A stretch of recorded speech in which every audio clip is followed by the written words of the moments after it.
Buongiorno e ben ritrovati a Sicilia 24 Focus. Oggi ci occupiamo di caldo, alimentazione, ma lo vedrete nel nostro titolo con la passione per la punturina, sempre più dilagante. Dunque, con il nostro ospite la possibilità di parlare di argomenti cari assolutamente a tutti voi e soprattutto con domande che potrete inviare alla nostra linea WhatsApp 342 7455 005. Do il ben trovato al dottore Salvatore Mazzarino, endocrinologo e figura sicuramente molto importante per noi, perché spesso insomma cerchiamo di farci come dire, in qualche modo promotori di una informazione corretta, soprattutto in questo tempo storico. Grazie Roberta per l'invito che, come sai, accetto sempre volentieri. Spero di essere utile per gli ascoltatori. Allora, il dottore lo sarà senz'altro. Cominciamo da qui. Caldo arrivato, prepotente, come sempre, insomma, il caldo siciliano spesso ci riserva anche, come dire, toccata e fuga di un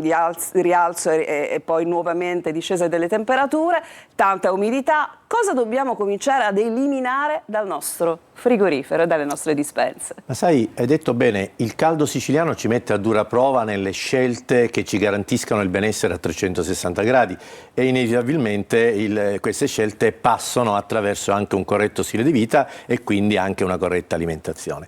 Io, se sei d'accordo, più che eliminare vorrei dividere la nostra chiacchierata in due aspetti, diciamo, quello che noi dobbiamo assolutamente perseguire e magari cercare poi di sfatare alcuni falsi miti che sono tipici della nostra estate. Assolutamente. Cominciamo dalla prima. Cioè, esatto, la prima può sembrare scontato, ma la cosa più importante su cui voglio focalizzare alcune cose è la corretta idratazione. Bene. È una cosa che può sembrare scontata. In estate si suda, si perde acqua, abbiamo bisogno di più acqua.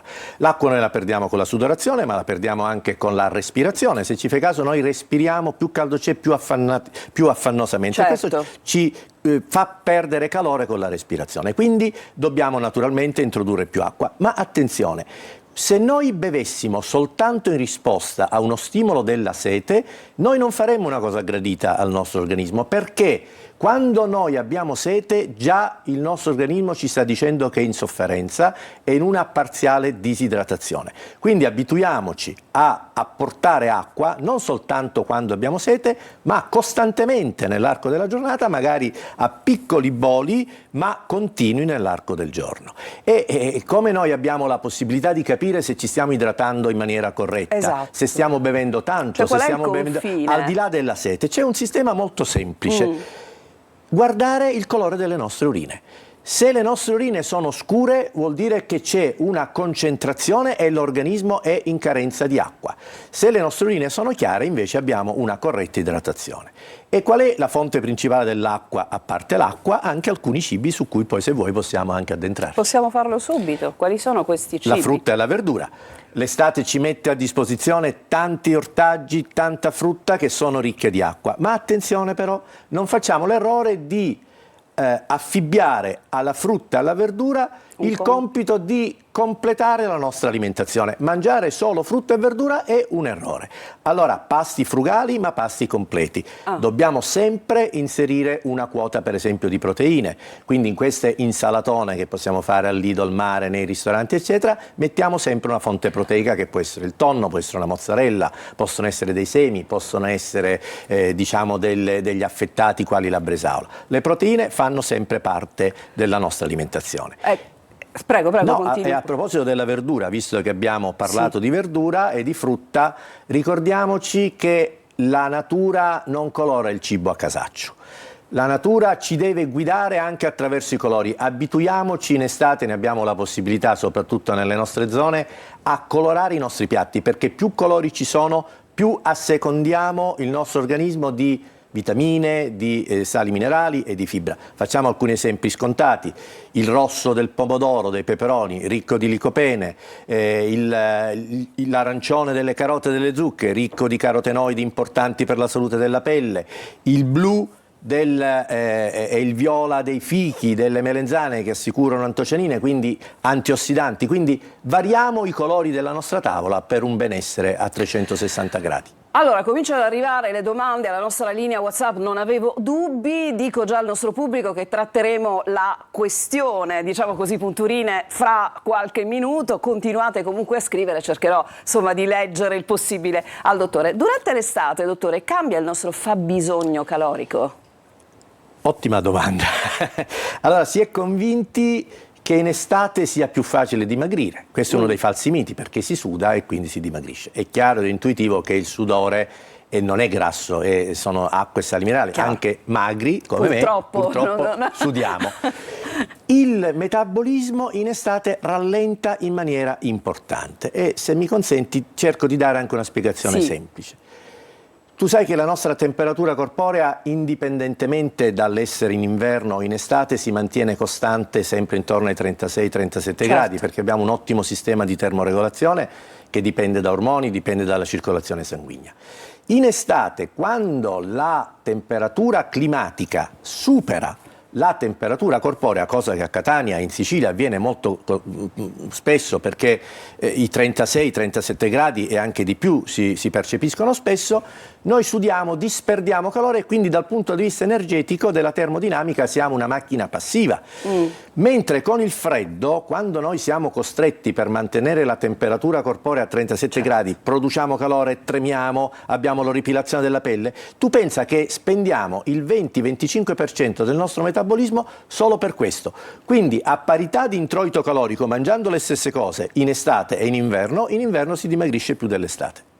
Ecco, allora possiamo sostituire con le vitamine che compriamo in farmacia, possiamo sostituire chiaramente il nostro fabbisogno, diciamo, di vitamine, ma anche di sali, mettiamola così, con gli integratori durante l'estate, ed è consigliabile farlo? Beh, il fabbisogno di sali e di vitamine abbiamo detto che aumenta. Io parto sempre dal principio che la parola integratore sta a significare un qualcosa che manca e che deve essere integrato. In genere, nei nostri paesi, diciamo, civilizzati, la nostra alimentazione, purché variata, ci permette di assicurare il fabbisogno vitaminico e di sali minerali corretti. Sì. Tuttavia non è un caso che il famoso sels limone e sale sia una caratteristica tipicamente siciliana, che credo abbia delle origini arabe.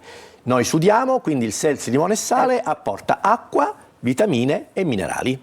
Ecco, diciamo la famosa, io, per esempio, insomma, un po' tutti noi, no? Abbiamo consumato le famose bustine multivitaminiche, io mi sento giù, sono spossata al momento di, allora mi prendo la bustina la mattina, faccio bene? Sì, se c'è una sintomatologia clinica, poi ci sono situazioni particolari, quale può essere una gravidanza, quale può essere un allattamento, quale possa essere una età avanzata in cui il fabbisogno magari aumenta e l'alimentazione nella terza età sappiamo essere sempre un po' deficitaria, quindi l'assunzione di integratori può essere indicata in alcune particolari condizioni specifiche. Ci possiamo permettere, lei diceva non mangiamo solo la frutta nei pasti principali, ricordiamoci di aggiungere le proteine, tutto quanto serve per un pasto completo, ma voglio dire il gelato, no? Il famoso gelato o la granita in Sicilia con la brioche per pranzare o cenare, si può fare? Assolutamente sì, ma qual è la differenza tra il gelato e la granita? Il gelato è un alimento, se vuoi, più calorico rispetto alla granita, ma più completo. Ma è un alimento completo, certo. Perché contiene zuccheri, contiene grassi e contiene proteine. Quindi un mix che, se saputo, se è gestito bene, può, se non sostituire, quantomeno implementare un pasto. La granita ha invece soltanto fondamentalmente acqua e zuccheri. Quindi il suggerimento che io do, più che sostituirlo al pasto, perché se tu fai la granita e la brioche introduci soltanto carboidrati complessi con la brioche e carboidrati semplici con lo zucchero della granita.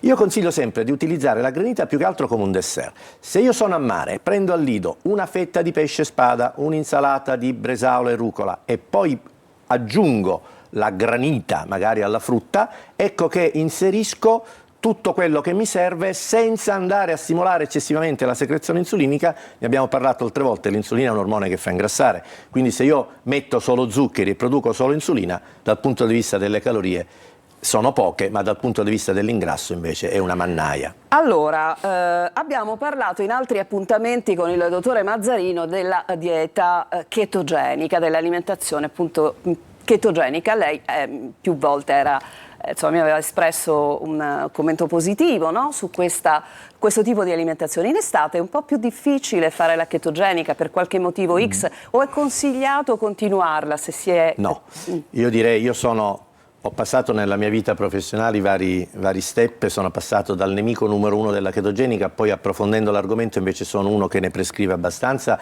soprattutto in determinate situazioni cliniche. Non la consiglierei in estate, primo perché è un regime calorico abbastanza severo e quindi poi ci può esporre a carenze di vitamina, in quel caso dovremmo supplementare. Io credo che per ogni stagione ci sia un'alimentazione adeguata. Se io dovessi fare una dieta chetogenica la riserverei in periodi climatici meno aggressivi. Meno aggressivi, quindi insomma allentiamo un po' e poi inseriamo... per carità ci dovessero essere delle necessità particolari, per esempio molti anestesisti prima di un intervento chirurgico ci chiedono di fare dimagrire un paziente per alleggerire il rischio anestesiologico, allora facciamo dimagrire velocemente i pazienti, ma sono delle situazioni, diciamo, al limite. Ecco, scegliere di fare un regime chetogennico per dimagrire in estate non mi sembra una soluzione corretta. Senta, dottore, torniamo solo per un attimo alla questione dell'idratazione, che lei, insomma, ha iniziato proprio parlando come un fattore fondamentale. Idratazione e anziani. A tutti noi sarà capitato di interfacciarci con degli anziani, i nostri genitori, i nostri nonni, e sentire... anzi chiedere: hai bevuto? No, non ho sete. Ma quanto hai bevuto? E poi ti accorgi che magari a stento sentono il bisogno di bere 2 bicchieri d'acqua al giorno. Ecco, vogliamo dire agli anziani che magari... non solo agli anziani, ma anche a chi li accudisce, esatto. se mi permette. Quali sono le 2 caratteristiche dell'anziano? La disidratazione e la sarcopenia. È, tra virgolette, naturale che con il progredire dell'età si perda acqua e si perda massa muscolare. Ricordiamo che la massa muscolare è anche una massa ricca di acqua. Noi ci accorgiamo quando facciamo l'esame impedenziometrico, che è un esame che studia la conducibilità elettrica, l'anziano, perdendo acqua e perdendo muscolo, oppone una resistenza maggiore rispetto al giovane. Quindi l'idratazione dell'anziano deve essere quasi, se mi consente il termine, una vera e propria terapia. Esatto, quindi utilizzare quella quota, diciamo, di idratazione necessaria, che possiamo quantificare, dottore, oppure no? È troppo soggettivo? I famosi 2 litri li considererei un cut-off minimo per l'inverno. Okay. Per l'estate saliamo molto di più, dipende poi anche dallo stato di sudorazione di ognuno di noi. Quindi mi raccomando, utilizziamo sempre questa grande attenzione, d'estate è importantissimo più che in qualsiasi altro Assolutamente. Posso fare un'ultima considerazione sui liquidi? Certo, assolutamente sì. L'acqua, abbiamo detto, è fonte di acqua, ma anche le bevande zuccherate, gli alcolici sono liquidi, sono acqua. Sì. Attenzione, queste bevande ci danno un refrigerio immediato, ma soprattutto gli alcolici possono determinare una disidratazione. Certo. Quindi il famoso aperitivo non è una regola dell'estate, deve essere un piacere, perché se io ogni sera, prima di andare fuori a cena con gli amici, mi faccio l'aperitivo, questo non è certamente una cosa salutistica. Assolutamente. Allora, ci fermiamo, c'è una pausa e poi nella seconda parte apriremo lo spazio a questo momento in cui ci si rivolge tanto agli specialisti per ottenere la formula magica, che però, attenzione, di magico non ha nulla, bisogna sempre ricordarsi che non basta solo quello. Ne parliamo tra poco.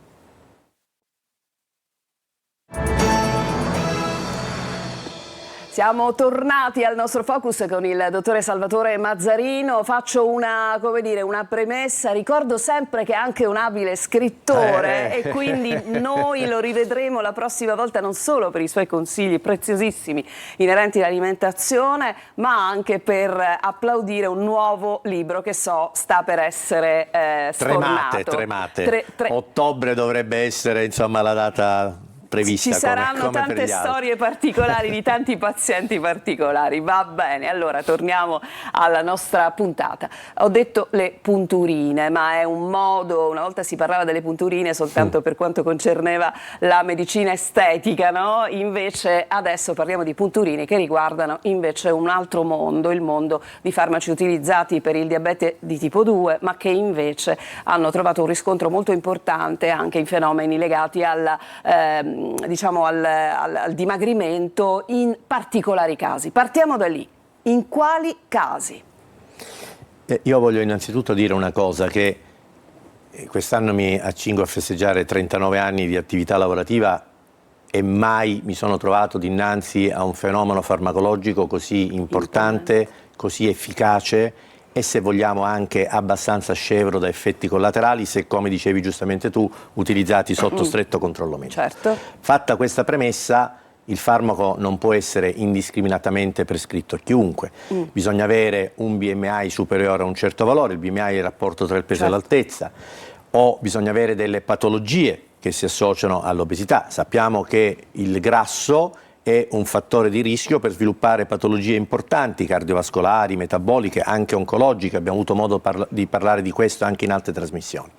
Quindi quella che tu chiami punturina, che come tutti la chiamano e che io chiamo terapia farmacologica, già il termine punturina può creare, paragonandola ad altri tipi di punturine. Assolutamente, insomma, che estetica, spero di non aver fatto. Allora, c'è stato un piccolo crollo microfonico, ma adesso risolviamo immediatamente. Io nel frattempo inforco gli occhiali, anche perché cominciano ad arrivare tanti messaggi. Allora lo facciamo, lo sistemiamo. E così, ecco, abbiamo fatto tutto in diretta, i nostri tecnici tremano in questo momento, ma è tutto fatto. Spero tutto che si senta, e chiedo scusa, forse ho fatto un movimento improprio. Quello che dicevo è: non si tratta di una punturina che va a migliorare l'estetica del viso piuttosto di una ruga.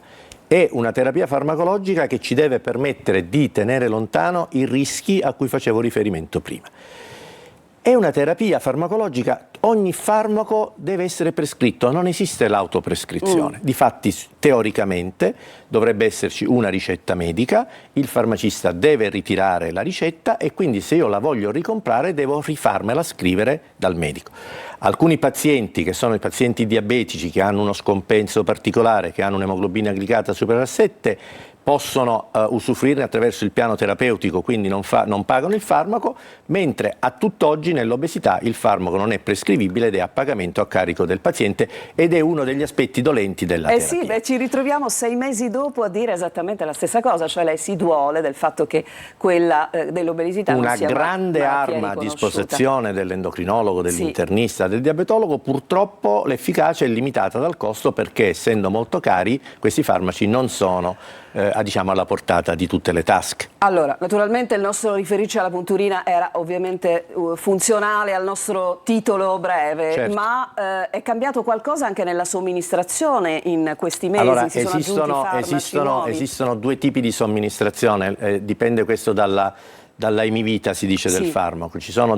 Il farmaco può essere somministrato per via sottocutanea, appunto attraverso la puntura, e si ha una somministrazione settimanale, ma ci sono anche delle formulazioni orali che possono essere somministrate una volta al giorno. Si parla di una categoria di farmaci. Oggi molto spesso il paziente viene con un nome commerciale ben preciso, certo. Ma in realtà bisogna dire che ci sono diverse molecole che già sono allo studio possiamo dire da più di 10 anni, la famosa liraglutide, poi c'è stata la dulaglutide, la semaglutide, la tirzepatide, e ti posso anticipare che nel 2027 uscirà un farmaco ancora più potente che, anziché legarsi a un singolo recettore, a 2 recettori come attualmente avviene per la tirzepatide, si legherà a 3 recettori, anche quelli per il glucagone, quindi GLP-1, GIP e glucagone, farmaco molto molto efficace già dagli studi preliminari. Lo diciamo in termini, come dire, un po' più fruibili da tutti quanti noi, è più efficace in che cosa? Nelle reazioni dell'organismo? Efficace nella perdita di peso, efficace nella prevenzione delle complicanze dell'obesità. La cosa bella di questi farmaci, e i lavori scientifici lo testimoniano, non è soltanto la riduzione ponderale, ma è la riduzione del rischio per la vita, del rischio di malattie cardiovascolari, di rischio di malattie metaboliche, oncologiche. Questa è la grande innovazione del farmaco. Allora, però, io quello che ho detto prima di fermarci era: ok, noi pensiamo ci sia la bacchetta magica, no? Perché dovendo perdere dei chili, tante volte uno cerca sempre di trovare la scorciatoia, la scappatoia, il metodo veloce, non si mangia e si fanno 16 sì, 16 no, 2 sì. Insomma, è tutto un giro di tentativo di velocizzare i tempi. Ma questa terapia è una bacchetta magica davvero? Oppure ricordiamoci sempre che bisogna comunque mangiare bene? È un grande aiuto, Roberto. Ok. La terapia se parliamo di dimagrimento, la terapia ipocalorica richiede dei sacrifici, c'è poco da fare. Ed è chiaro che se io sono aiutato a sopportare meglio questo sacrificio, la terapia è più efficace, ma il sacrificio lo devo fare. Ecco, no, io, se mi diciamolo, permetti, perché vorrei raccontare quello che mi è successo stamattina. Eh. Io ho visto, ogni giorno vedo diversi pazienti, o perché è prescritta da me o perché vengono da altri prescrittori. Ho visto un signore che con una terapia farmacologica anche ad alto dosaggio, perché ricordiamo il farmaco si inizia a una posologia più bassa, poi si va aumentando, anche una posologia importante, aveva avuto una riduzione ponderale estremamente, diciamo, bassa, perché non rispettava assolutamente un'alimentazione. Nella sua mente c'era l'idea che saltando i pasti, non mangiando, togliendo quello, potesse dimagrire di più. È stato un fallimento. Ho detto: guarda, non spendere più soldi, sostituisci il farmaco con altre cose, perché sarebbero soldi buttati. Quindi è una terapia compliante, cioè mi facilita ad osservare una prescrizione che il medico, il nutrizionista, il biologo, il dietista deve fare. c'è un Ricordiamo pericolo... però, a proposito di medico, di biologo e di dietista, che alcune figure professionali che possono dare dei suggerimenti alimentari non possono prescrivere il farmaco. Non possono prescrivere. Il farmaco può essere prescritto da un medico. Come tutti i farmaci. Punto. Detto ciò... E si compra in farmacia. E si compra punto. in farmacia. Questo significa che non si compra altrove? Oppure c'è un mercato che ci comincia guarda, mi dicono anche ad che ci sono angosciare? mercati che devono stare, mercati sul web, diciamo, prezzi stracciati che non si ci sa poi cosa ci sia dentro. Non rivolgiamoci mai a queste cose. Io lo sconsiglio, perché non sai mai cosa c'è dentro. C'è anche una cosa da considerare: il mondo del web, dei social ci proietta delle immagini di perfezione, di magrezza, anche da parte di VIP, di star, fanno più specie ovviamente proprio perché si tratta di personaggi noti, che magari, insomma, tu pensi non avrebbero granché bisogno, no? E invece in realtà probabilmente potrebbero avere utilizzato questi farmaci. Usarlo per perdere 5 kg è opportuno? Opportuno no. No. Io ti posso dire però che una delle qualità del farmaco è anche il miglioramento qualitativo del dimagrimento. Ti faccio un esempio: se tu mi poni davanti 20 pazienti che hanno perso tutti e 20 kg, 10 lo hanno perso col farmaco e 10 senza, io credo di avere la presunzione di capire chi li ha persi con e chi li ha persi senza. Siamo messi così, adesso previene le mie domande, mi risponde ti prima. chiedo scusa, ma voglio no, dire scherzo, una cosa, però perché è vero, una delle qualità del farmaco è la qualità del dimagrimento. C'è da dire che tutte le diete ipocaloriche fanno perdere anche un pochettino di massa muscolare, ma se c'è un terapista, un nutrizionista bravo, un dietista bravo, un biologo bravo, un medico bravo, tu limiti di molto la perdita della massa magra e quindi evidentemente hai un rimodellamento corporeo che per alcuni chirurghi plastici ed estetici potrebbe rappresentare un problema. Ecco, voglio fare una domanda, perché adesso entriamo, abbiamo pochi minuti, devo dire il tempo vola con il dottore Mazzarino, ma arrivano delle domande. Questo farmaco potrebbe essere utile nel caso di una steatosi al fegato, cioè potrebbe aiutare, perché di solito si dice fegato steatosico, bisogna dimagrire e si migliora. La parola steatosi epatica sta a individuare un fegato infarcito di grasso, quindi la perdita del grasso, soprattutto nelle obesità viscerali, quelli che si collocano nella parte addominale, è una delle indicazioni principali. Attenzione però, una delle controindicazioni principali del farmaco è invece la calcolosi biliare. Quindi se io ho una bile densa, una sabbia biliare o dei calcoli alla colecisti, questa rappresenta invece una controindicazione all'utilizzo del farmaco. Quindi è sempre bene, prima della prescrizione, che si esegua una ecografia addominale per escludere che a livello epatico e a livello della colecisti non ci sia né sabbia biliare né calcoli della colecisti. Ma disturbi invece gastrici possono essere una controindicazione all'utilizzo? Beh, allora uno degli effetti collaterali di alcuni di questi farmaci, per esempio, è la nausea, perché proprio agiscono sul senso di sazietà. Oggi i nuovi farmaci attenuano molto questo effetto collaterale. Quando si passa di dose, di posologia, quando si aumenta, ci possono essere disturbi di questo tipo, ci possono essere anche disturbi dell'albo o diarrea o stitichezza, ma in genere sono, diciamo, temporanei e quindi non giustificano la sospensione del trattamento. Allora, andiamo a qualche altra domanda. Allora, consiglierebbe la puntura per dimagrire a una ragazza di 21 anni con obesità di terzo grado e insulino resistente? Assolutamente sì. L'insulino resistenza è una delle caratteristiche ormonali tipiche dell'obesità. L'insulina a causa del grasso non riesce a svolgere il proprio compito facendo entrare lo zucchero nelle cellule e quindi far seguire le vie metaboliche del glucosio, quindi l'insulinoresistenza è, assieme ad altri farmaci, una delle indicazioni della terapia con analoghi del GLP-1. Allora, arrivano delle domande che riguardano anche dei nomi commerciali, però parliamo di un farmaco che lei conoscerà molto bene. Per quanto si può prendere? Mio marito è in terapia ma lo deve prendere per sempre, è molto dimagrito ed è cardiopatico grave. Allora, una delle categorie di farmaci che prescrivono di più, la categoria di medici che prescrivono di più questi farmaci sono proprio i cardiologi. Certo. Proprio per quello che dicevo, l'efficacia nel migliorare la funzionalità di pompa cardiaca. Per quanto tempo? Gli studi clinici parlano di 18 mesi, quindi fino a 18 mesi, diciamo, sono stati validati gli studi. Oltre io non andrei perché non ci sono appunto validazioni scientifiche. C'è da dire che cosa succede poi nel momento in cui io sospendo la terapia. Quello che succede ogni qualvolta si sospende una terapia dimagrante.